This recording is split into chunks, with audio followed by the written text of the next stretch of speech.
सुबह सुबह लोग समुद्र के किनारे वॉक कर रहे थे और अचानक से उनकी नजर एक इंसान पे जाती है जो एक बहुत ही परफेक्ट सूट में, बहुत ही पॉलिश जूतों में, अच्छे कपड़ों में नदी के किनारे बैठा हुआ था, एकदम अपराइट। लेकिन जब लोगों ने पास जाकर देखा तो उस इंसान की आंखें बंद थी। ऐसा लग रहा था जैसे वो इंसान सो रहा हो। 1948 में ऑस्ट्रेलिया के सोमरटन बीच पर एग्जैक्टली यही हुआ था, जहां पर एक अननोन आदमी एक वॉल से टेक लगाकर बैठा था समुद्र के किनारे। उसके कपड़े एकदम साफ थे, उसके जूते एकदम पॉलिश थे और सबसे बड़ी बात यह थी कि उसके फेस पर ना कोई दर्द था, ना कोई पैनिक था। और उससे भी अजीब बात यह थी कि ना ही उसके पास कोई वॉलेट था, ना ही कोई फेस आईडी, ना ही कोई और आईडी और ना ही कोई लेटर था उसके आसपास। अब पुलिस ने उसकी पॉकेट्स चेक की तो उनको उसमें कुछ कॉइन्स, एक कोम और बस की टिकट्स मिली, जिससे ना नाम पता चला, ना कोई एड्रेस और ना ही कोई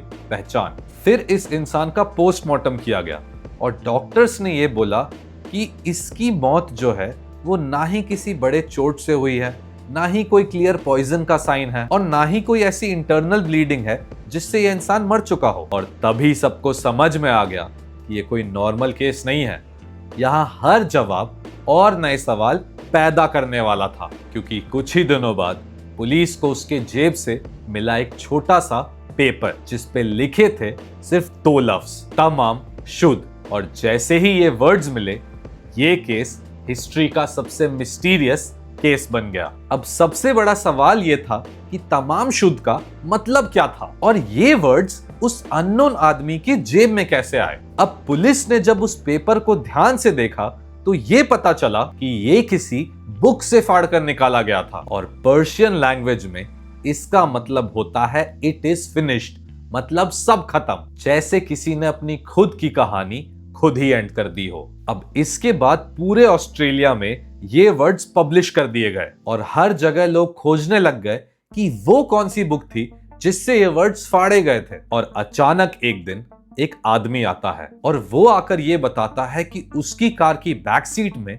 उसे एक स्ट्रेंज बुक मिली है, रुबाइयत ऑफ ओमार खय्यम, जिसके लास्ट पेज से वो दो वर्ड्स फाड़ कर निकाले गए थे, तमाम शुद्ध। और इसको कंफर्म करने के लिए जैसे ही पुलिस ने वो बुक खोली, उनकी सांसें थम गई, क्योंकि उसके अंदर से सिर्फ वो दो वर्ड्स फाड़े नहीं गए थे, उसके अंदर कुछ लाइंस लिखी हुई थी, जैसे एक रैंडम कोड जो किसी को भी समझ नहीं आ रहे थे। और तब सबको लगा कि ये केस सिर्फ एक अननोन लाश के बारे में नहीं था, ये केस अब एक हिडन मैसेज का राज बन चुका है। तो आखिर वो कोड क्या था और इस बुक के अंदर क्या छुपा था? जब पुलिस ने रुबैयत की उस बुक को ध्यान से देखा तो उस बुक की लास्ट पेजेस पर उनको कुछ ऐसा मिला जो किसी को भी समझ नहीं आ रहा था। एक रैंडम लेटर्स की लाइन, जैसे कोई सीक्रेट कोड लिखा हो, WRGOABABD,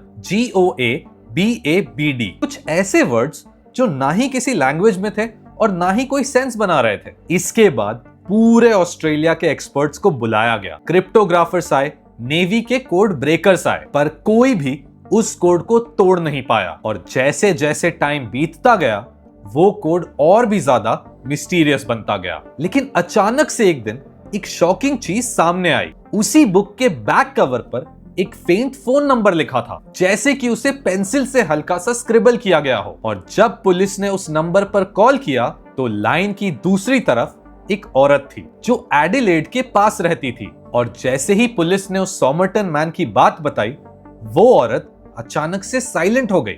उसकी आवाज बदल गई, जैसे वो कुछ जानती हो पर कहना नहीं चाहती हो। और यहीं से इस केस में एंट्री होती है एक औरत की, जिसका कनेक्शन उस मिस्टीरियस सोमरटन मैन से शायद सिर्फ इत्तेफाक नहीं था। रुबैयत की बुक से मिले उस फोन नंबर ने पुलिस को ले जाकर खड़ा कर दिया एक नर्स के दरवाजे पर, जिसका नाम था जो थॉमसन। और जैसे ही पुलिस ने सोमरटन मैन की बात की, उस औरत के चेहरे का रंग उड़ गया। और सिर्फ इतना ही नहीं, वो औरत ऑलमोस्ट बेहोश होने की कगार पर आ गई। लेकिन इतना सब कुछ होने के बाद भी उस औरत ने एंड में यही बोला कि वो उस आदमी को नहीं जानती। लेकिन बात यहीं खत्म नहीं होती, क्योंकि इस औरत जो के पास भी रुबैयत ऑफ ओमार खय्यम की एक कॉपी थी और सालों पहले उस औरत ने एक आदमी को ये बुक गिफ्ट की थी। और जब पुलिस ने सॉमरटन मैन का प्लास्टर कास्ट उस औरत को दिखाया तो ऐसा लगा कि वो औरत कुछ जानती है, पर पता नहीं क्यों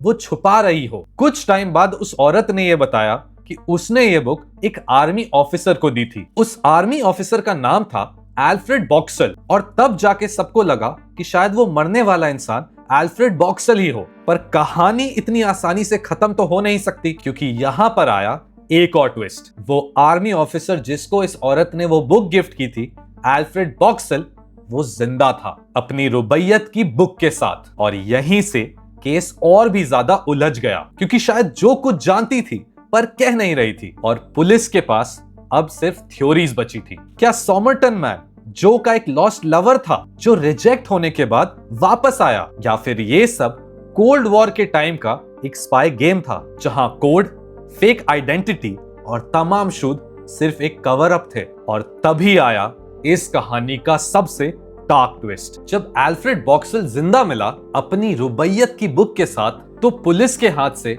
जैसे एक सॉलिड जवाब निकल गया और सॉमरटन मैन की पहचान फिर से अंधेरे में चली गई। लेकिन इसी पॉइंट पर एक और थ्योरी ने जन्म लिया, cold war spy theory. Time था 1948 का, जब दुनिया दो सुपर पावर्स में बट रही थी और ऑस्ट्रेलिया सीक्रेट इंटेलिजेंट गेम्स का एक साइलेंट बैटलफील्ड बन गया था। सॉमरटन मैन के कपड़ों के लेबल्स कट थे, कोई भी आईडी नहीं थी, पॉकेट्स में सिर्फ यूजलेस चीजें, एक कोड जिसे कोई भी नहीं तोड़ पाया, और तमाम शुद्ध जैसे वर्ड्स जो किसी सीक्रेट मिशन का एंड सिग्नल लगते थे। जो थॉमसन का वेग बिहेवियर, उसका ऑलमोस्ट बेहोश हो जाना और फिर सब कुछ डिनाई कर देना, ये सब कुछ इस बात की तरफ इशारा कर रहे थे कि शायद वो कुछ जानती थी पर बोल नहीं पा रही थी। एक्सपर्ट्स ने कहा कि हो सकता है कि सॉमरटन मैन एक स्पाई हो जो किसी मिशन पर फेल हो गया, या उसे पॉइजन देकर साइलेंटली मार दिया गया बिना किसी निशान के। और तब ये केस सिर्फ एक अननोन डेड बॉडी का नहीं रहा, ये बन गया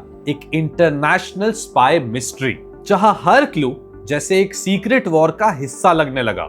पर सबसे बड़ा ट्विस्ट अभी भी बाकी था, क्योंकि साइंस ने सालों बाद इस लाश से कुछ ऐसा निकाला जो इस पूरी कहानी को फिर से हिला देगा। सालों तक सॉमरटन मैन एक फाइल बना रहा, पर फिर डेकेड्स बाद साइंस ने इस केस को एक नया मौका दिया। सॉमरटन मैन के प्रिजर्व्ड हेयर और बोन्स से उसकी एक प्रोफाइल बनाई गई और मॉडर्न डेटाबेसेस से मैच करने की कोशिश की गई। इन्वेस्टिगेटर्स ने कहा कि एक स्ट्रॉन्ग पॉसिबिलिटी है कि सॉमरटन मैन का रियल नाम था चार्ल्स वेब, मेलबर्न का एक इंजीनियर जो अचानक गायब हो गया था और जिसका फिजिकल डिस्क्रिप्शन एक्चुअली इसी प्रोफाइल से मैच करता है। उसके रिलेटिव्स भी मैच हुए, फैमिली ट्री भी मिली, पर फिर भी कोई ऐसा सॉलिड प्रूफ नहीं मिला जो 100% कह सके कि हाँ, यही सॉमरटन मैन था। कॉज ऑफ डेथ आज भी अनक्लियर है। अब पॉइजन था या नेचुरल, कोई भी फाइनल आंसर नहीं है। जो थॉमसन भी अपने साथ एक राज लेकर चली गई।